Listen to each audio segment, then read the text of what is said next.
Let's get started, and please welcome Moshe.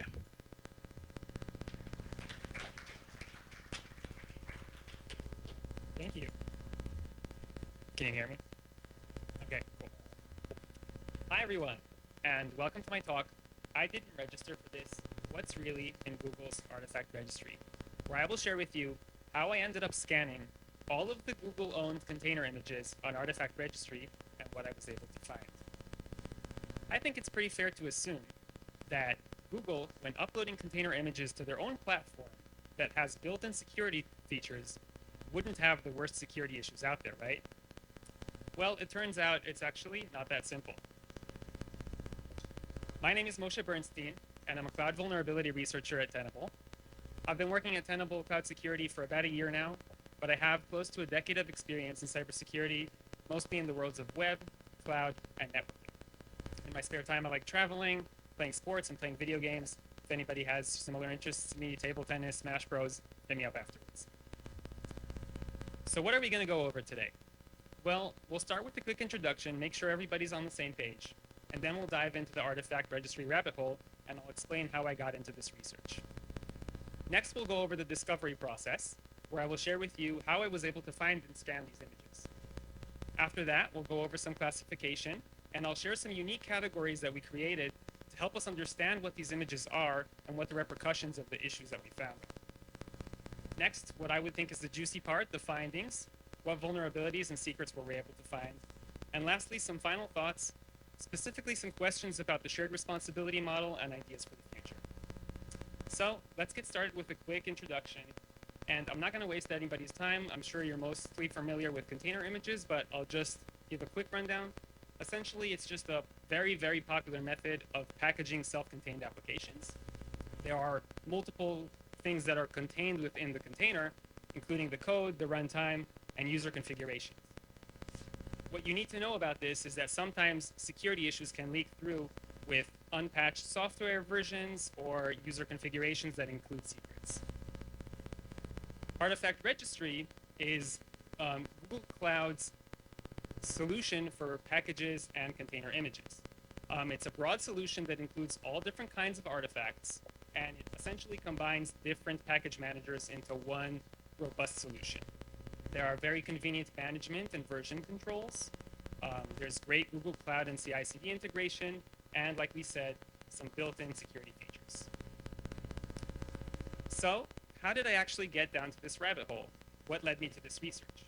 Well, me and a coworker of mine were doing some completely unrelated research into something called Google Cloud Composer 3. If anybody's unfamiliar, Cloud Composer is Google's managed Apache Airflow service. And Composer 3, in particular, runs in something that's called Tenant Project. Tenant Project is essentially a service that runs in Google's own environment. If I spin up a Cloud Composer 3 image in my environment, the actual software will run in Google's environment, but I will be able to manage the service. While we were poking around in there, we found this interesting Kubernetes configuration file that was importing an image from Artifact Registry, specifically from a package called Cloud Airflow Releaser in a repository called Airflow Worker Schedule. This seemed super interesting to me because I knew that this was running in Google's environment since it was running in Tenant Project. So I decided to look this artifact up on Artifact Registry, and I found out that I actually had read permissions. If somebody doesn't know, this is what the Artifact Registry UI looks like. Naturally, seeing as I had permissions, I wanted to find out as much as I could about this image since it was running in Google's environment. So I clicked this Show More button here, which leads me to tags which are associated with the image. Specifically, two of these tags were super interesting. A tag with the key GCP environment and the value prod, and another one with the key GCP product and the value Cloud Composer. If I click on one of these tags, I actually find that the tag is inherited. It's inherited from a parent with the ID that starts with 433. When you look this ID up, you find that this ID actually belongs to Google, and it's their organizational ID. So using all of the clues that we were able to see, it's pretty fair to assume that this image was uploaded by Google to their own repository to be used in cloud production environments. Seeing as I have read permissions to this container image, I can then scan it and see what security issues I could find. And if I could find more container images like this one, that could be pretty interesting to lead me down further research. So that's what I decided to do. I tried to find as many of these kinds of container images as I could. First part was to try and browse to the project and see what other images were there, but it turns out I didn't actually have permissions to see any other repositories. Specifically, I was missing the Artifact Registry repositories list permission. Well, I was actually able to find a pretty cool permission bypass for this, but I need to share some background with you first so that we can understand how it works. If you didn't know, Artifact Registry is actually a successor to a previous Google service called Container Registry. Google Container Registry used to only host container images, but Google wanted to create a more modern platform that could host different kinds of artifacts, so they created Artifact Registry as a successor. Since they wanted people to migrate over from Container Registry to Artifact Registry, they created some automatic migration tools to help with that migration process. But I'm lazy, I'm sure some of you are too, and so are many GCP users. They didn't really want to go ahead and change all of their deployments from the domain that belonged to GCR, which was gcr.io, and change it over to Docker package dev, which is Artifact Registry's domain. So Google went ahead and did something for them. They created these gcr.io repositories, where if you migrate your containers over from GCR to Artifact Registry, they will be hosted in a repository called gcr.io, and that repository will be hosted on the old domain. Back to where we were. When browsing to US Docker package dev, we saw that I didn't have permissions to list any of the other images in the project. But what happens if I browse to gcr.io instead? Well, turns out there's actually a bit of a permission discrepancy here, and by browsing to gcr.io, I'm actually able to find a bunch of different images that Google uploaded to this project. Now that I found all these images, I can scan them as well and see what I find. So, using everything we learned up until now, we can create an image discovery and scanning pipeline. We start by finding a potential image. We can do that with a variety of means, whether it be looking in your own personal cloud environments, find it on Google, or find it in open source code and repositories. Once we found an image, we can verify that it actually belongs to Google by checking the organizational ID that I showed you with the tags. Next stage is to try and find more images, extrapolate from that image to as many as you can. We can use the gcr.io trick that I showed you, even if you don't have permissions. Once you found the list of images, scan and see what you're able to find. So I was actually able to find a bunch of images using this way and scan all of them, and I'll share the results with you pretty soon. But first, I want to share with you some classification, just so that we understand what these images are, what Google essentially is putting on their own platform. I created 3 categories that help us understand these images a little bit better. The first category, and the most popular one, is what I call the vetted category. These are actually container images which aren't created by Google, but rather they're created by third-party software developers and offered on something called GCP Cloud Marketplace. If you haven't heard of Cloud Marketplace, it's like Google Cloud's App Store. The third-party software developers can partner up with Google and have Google curate the type of software that is offered on the marketplace, and then it is offered through Google, and the billing is offered through them as well.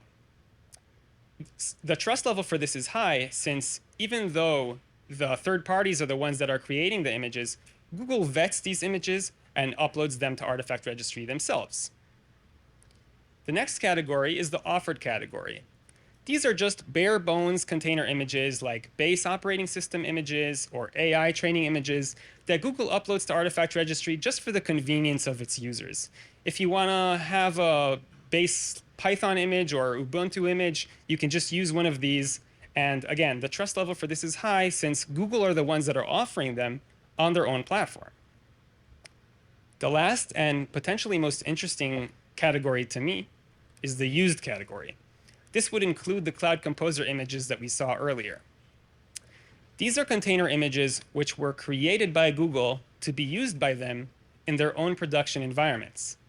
Obviously, the trust level for a container image like this is very high. Sometimes GCP users might not even know that these container images are running in their environment.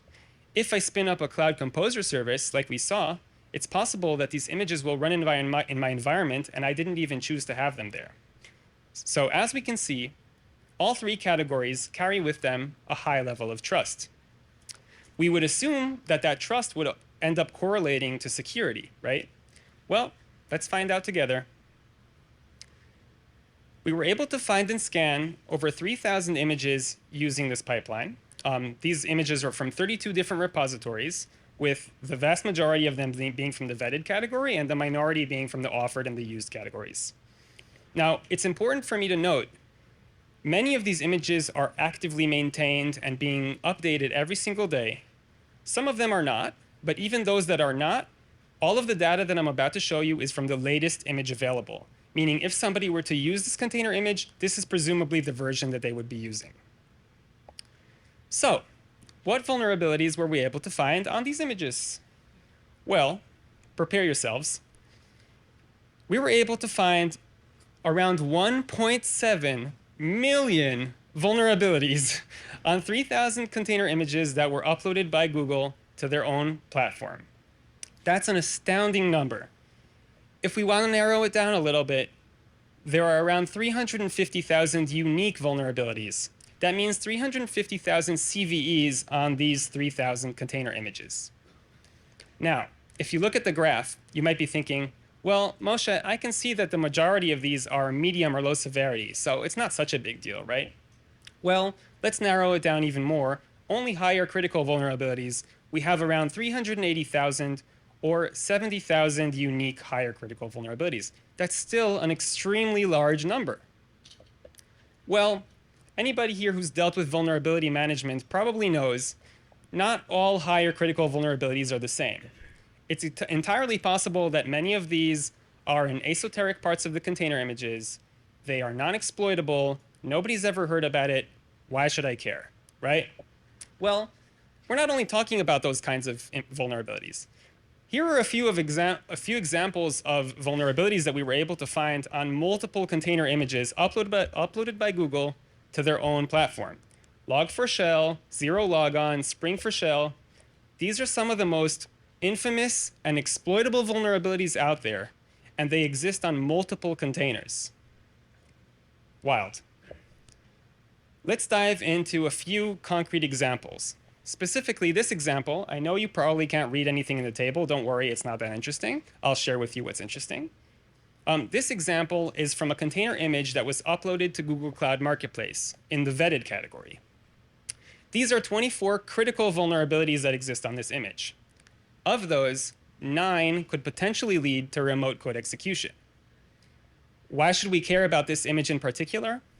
Well, the company that created this image and uploaded it to Cloud Marketplace is a company that creates a product to help scan container images for vulnerabilities.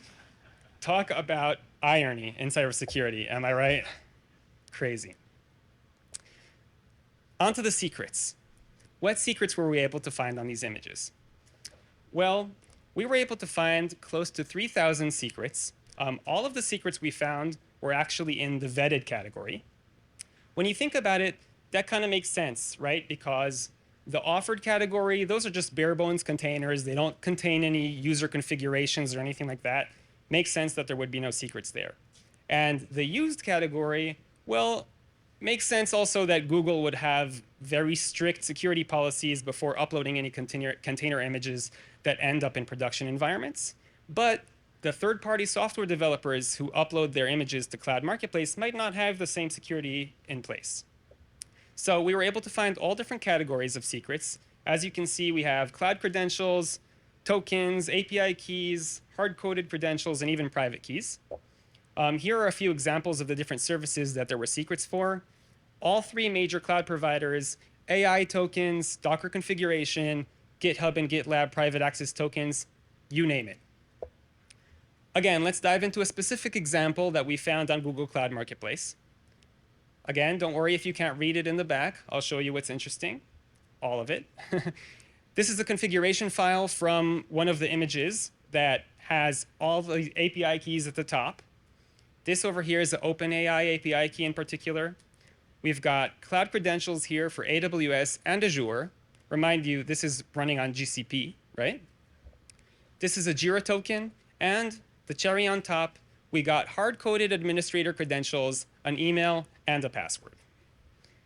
Now, you might be thinking to yourself, well, Moshe, you said that this was created by a third-party software developer. These secrets probably belong to them. It's not user data. It's not Google secrets. I don't care about this third party's secrets, right? Well, I'll remind you, this is not just a random software company. This is a company that's an official cloud marketplace partner. Their software is offered on Google by GCP, on GCP by Google, sorry. So account takeover for a company like this could lead to a devastating supply chain attack down the line for GCP users. That's why you should care. Now, we just saw some pretty egregious examples of security issues in Google Cloud Marketplace. This would raise the question, who is responsible for securing these images? Well, if we look at the documentation for Google Cloud Marketplace, specifically in the Cloud Marketplace partner documentation, under requirements for your product, it says, your product must not include known vulnerabilities. This would have us believe that the third-party software developers who are creating the container images are the ones responsible for securing the image. But if we look at a different part of the documentation, under the review process, it says that when you submit your product, the Cloud Marketplace team reviews your VM, scanning your VM image for vulnerabilities. This would have us believe that the Cloud Marketplace team, or Google, are the ones responsible for securing these images. Ultimately, we see that we have two different entities that are both responsible for securing the same thing, and yet, from the results of the scans, we know nobody's really securing it. We actually spoke to Google about this, and this is what they had to say. They went ahead and made sure that none of the container images in the used category, that's the one that's running in their production environments, were in fact dangerous to GCP users. They ensured that the vulnerabilities there were either non-relevant or non-exploitable. But in regards to the vetted category, which had the worst offenders, they claimed that many of these will not be exploitable, and Artifact Registry is not in a position to determine this. At Tenable, we actually work a lot with Google pretty closely, and we love working with them. I admire the amount of effort that they put into their security. And there's actually a precedent in Google Play where some Android applications had some pretty severe security issues in them, and Play made a deadline where if the developers were not to fix those issues in time, the applications would be removed from Play Store. Now, I believe in Google, and I hope that sometime down the line they can implement something similar for Artifact Registry as well. So you might be thinking to yourself after hearing everything I shared with you, what can I do about it? Well, I don't know if anybody here is a security practitioner or a developer that uses Cloud Marketplace. If you do, please ensure that you have the proper security checks before you end up uploading your container images. You can't trust that Google are going to be the ones that ensure the security down the line. Obviously, you should scan your container image for secrets and use the proper secret configuration in your container images. Don't upload your hard-coded administrator credentials to the image. They end up going on a public repository that anybody can read. And remember that releasing a product on Cloud Marketplace and in general is continuous work. You can't just set it and forget it. You have to make sure that you're constantly applying security patches and staying updated. If you're an Artifact Registry user, well, ironically, Artifact Registry has a built-in vulnerability scanning tool. Somebody should probably tell Google that. Use it as much as you can. And remember what we said about the used category? Sometimes there are container images that could be in your environment and you don't even know about them. You don't know where they came from. So just make sure that you audit constantly all of your environments and images and you understand what's running. So just a couple of takeaways. There should never be any assumed trust. Just because something was uploaded by Google to their own platform doesn't necessarily mean that it's going to be inherently secure. You have to earn the trust. And in cloud security, there's this model that we like to talk about called shared responsibility, or the shared responsibility model, which essentially states that certain parts of security in the cloud are the responsibility of the cloud provider, and other parts are the responsibility of the user. But as we can see, there are some gray areas where it's really not clear who is in charge of securing, or maybe multiple people are in charge, and then it doesn't end up getting secured at all. So just remember, the responsibility for protecting your cloud images is yours and yours alone. And that's it. Yeah, thank you so much for listening. I hope that was interesting to you. I know there's a lot of options to go to, so thanks for coming to mine.